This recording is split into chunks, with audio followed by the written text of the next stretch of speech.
ইরানের president Masoud পেজেশকিয়ানের সঙ্গে কথা বলেছেন রাশিয়ার প্রেসিডেন্ট ভ্লাদিমির পুতিন।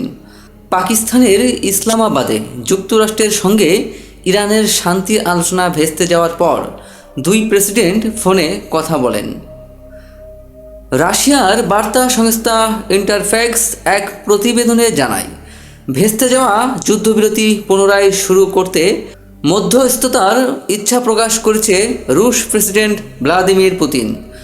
প্রতিবেদনে বলা হয়, রুশ প্রেসিডেন্ট পুতিন রাজনৈতিক ও কূটনৈতিক মীমাংসায় মধ্যপ্রাচ্যের সংঘাত নিরসনে গুরুত্বারোপ করেছেন। দুই নেতার ফোন আলাপের একটি বিবরণ গণমাধ্যমে পাঠিয়েছে ক্রেমলিন। এতে বলা হয়েছে, ভ্লাদিমির পুতিন সংঘাতের রাজনৈতিক ও কূটনৈতিক সমাধানের পথ খুঁজে বের করতে এবং স্থায়ী শান্তি অর্জনে মধ্যস্থতার প্রচেষ্টায় আরও সহায়তা করতে চান। তিনি জোর দিয়ে বলেন, সহায়তার জন্য তার প্রস্তুতিও আছে।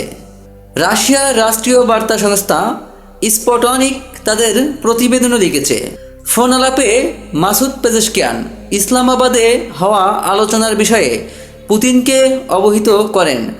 রাশিয়ার নীতিগত অবস্থান ও মানবিক সহায়তার জন্য তিনি কৃতজ্ঞতাও প্রকাশ করেন।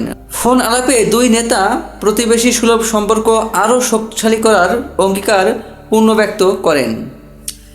এদিকে ইরান যুক্তরাষ্ট্রের সমঝোতার পৌঁছানোর প্রচেষ্টায় অবদান রাখার আগ্রহ প্রকাশ করেছে ইউরোপীয় ইউনিয়ন। রবিবার সংস্থাটির পররাষ্ট্র বিষয়ক মুখপাত্র আনোয়ার এল আনুনি ইসলামাবাদ সংলাপের ব্যর্থতার প্রসঙ্গ উল্লেখ করে বলেন, অংশীদারদের সঙ্গে সমন্বয় রেখে কোনো সমঝোতায় পৌঁছানোর আরও প্রচেষ্টায় ব্রাসেলস অবদান রাখবে।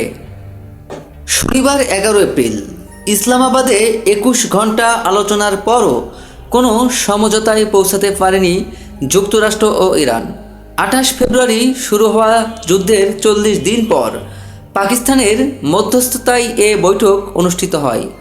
আলোচনা শেষে মার্কিন ভাইস প্রেসিডেন্ট জেডি ভ্যান্স বলেন, তেহরান আমাদের শর্তগুলো গ্রহণ না করার সিদ্ধান্ত নিয়েছে। তবে এই আলোচনা ব্যর্থ হলেও যুক্তরাষ্ট্র তাদের চূড়ান্ত এবং সর্বোত্তম প্রস্তাব রেখে যাচ্ছেন বলে জানান তিনি। এখন দেখা যাক ইরান এটি গ্রহণ করে কি না, বলেন ভ্যান্স।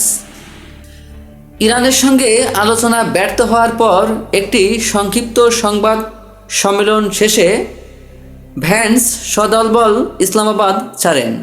এদিকে ইরানের পার্লামেন্টের স্পিকার এবং যুক্তরাষ্ট্রের সঙ্গে আলোচনায় ইরানের প্রতিনিধি দলের প্রধান মোহাম্মদ বাঘের গালিবাফ পরবর্তী কূটনৈতিক প্রচেষ্টার জন্য দরজা খোলা রাখার ইঙ্গিত দিয়েছেন।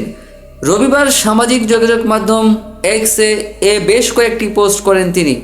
গালিবাফ বলেন, আলোচনার এই পর্বে যুক্তরাষ্ট্র ইরানি প্রতিনিধি দলের আস্থা অর্জনে ব্যর্থ হয়েছে, কিন্তু এখন এটি সিদ্ধান্ত নেওয়ার সময় এসেছে যে যুক্তরাষ্ট্র আমাদের আস্থা অর্জন করতে পারবে কিনা।